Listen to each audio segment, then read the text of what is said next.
അതായത് നിലവിളക്ക് കൊളുത്തി ഉദ്ഘാടനം ചെയ്യുന്നത് തെറ്റാണ് എന്നത് തന്നെയാണ് എല്ലാവരുടെയും വീക്ഷണം അങ്ങനെ തന്നെയാണ്. പക്ഷെ നിങ്ങൾക്ക് ഇത് പറയാൻ എന്ത് അർഹതയാണ് ഉള്ളത് എന്നാണ് ഞാൻ ആലോചിക്കുന്നത്. ജാറ വ്യവസായ കേന്ദ്രങ്ങളിൽ വിളക്ക് കത്തിക്കുന്ന ടീമാണ് ഈ പറയുന്നത്. അതൊക്കെ വലിയ തെറ്റാണ് എന്ന രൂപത്തിൽ.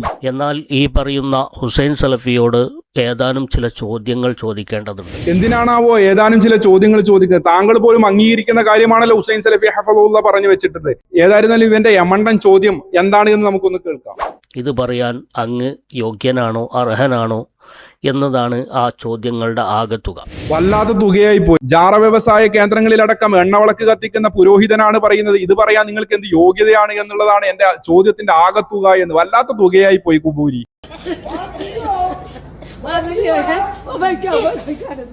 അതിൽ ഒന്നാമത്തെ ചോദ്യം, കേരളത്തിലെ മുസ്ലിങ്ങൾ മുഴുവൻ മുശ്രിക്കുകളാണ് എന്നും, അതായത് സുന്നികൾ ആണല്ലോ 90-95% അവരെല്ലാം മുശ്രിക്കുകളാണ്. 95% വരുന്ന സുന്നികളാണെന്ന് അവകാശപ്പെടുന്ന സമസ്തക്കാരൊക്കെ മുശ്രിക്കുകളാണ് എന്ന് ഞങ്ങൾ പറഞ്ഞിട്ടുണ്ടോ? നിങ്ങളുടെ കൂട്ടത്തിൽ തന്നെ പന്നിപ്പേറ് പോലെ കാക്കത്തൊള്ളായിരം ഗ്രൂപ്പുകളായി പിരിഞ്ഞുകൊണ്ട് നിങ്ങൾ അങ്ങോട്ടും ഇങ്ങോട്ടും പറഞ്ഞു വെക്കുകയാണല്ലോ ചെയ്യുന്നത്. ചില ആളുകൾക്ക് ചിറ്റടിമീത്തൽ അബൂബക്കർ മുസ്ലിയാർ അള്ളാ എന്ന് തോന്നിപ്പോകുന്നു, ചില ആളുകൾക്ക് അള്ളാ എന്ന് പറഞ്ഞിട്ടുണ്ട് എന്ന് തോന്നിപ്പോകുന്നു, ചില ആളുകൾക്ക് ചിറ്റടിമീത്തൽ അബൂബക്കർ മുസ്ലിയാർ അള്ളാനെ പോലെ തോന്നുന്നു, ചില ആളുകൾക്ക് അത് കുഫറാണ് എന്നുള്ള വാദം, മറ്റു ചില ആളുകൾക്ക് ലോകം നിയന്ത്രിക്കുന്നത് ചിറ്റടിമീത്തൽ അബൂബക്കർ മുസ്ലിയാരാണെന്ന് വാദം, മറ്റു ചില ആളുകൾക്ക് അത് കുഫറാണ് എന്നുള്ള വാദം. അതുപോലെ തന്നെ പല പല വിഷയങ്ങളിലും നിങ്ങൾ ചിഹ്ന ഭിന്നമായിരുന്നു ഒറ്റ ആദർശത്തിന്റെ ആളുകളാണെന്ന് സമൂഹത്തിന്റെ മുന്നിൽ വിളിച്ചുകൂടി, എന്നാൽ പരസ്പരം അങ്ങോട്ടും ഇങ്ങോട്ടും ശിർക്കും കുഫറും ആരോപിച്ച് നടക്കുന്നത് നിങ്ങളാണല്ലോ മുസ്ലിയാക്കന്മാരെ. തെളിവുകൾ വേണോ? ചോദിച്ചോ, ഓരോന്നോരോന്നായി ഞങ്ങൾ കാണിച്ചു തരാൻ തയ്യാറാണ്.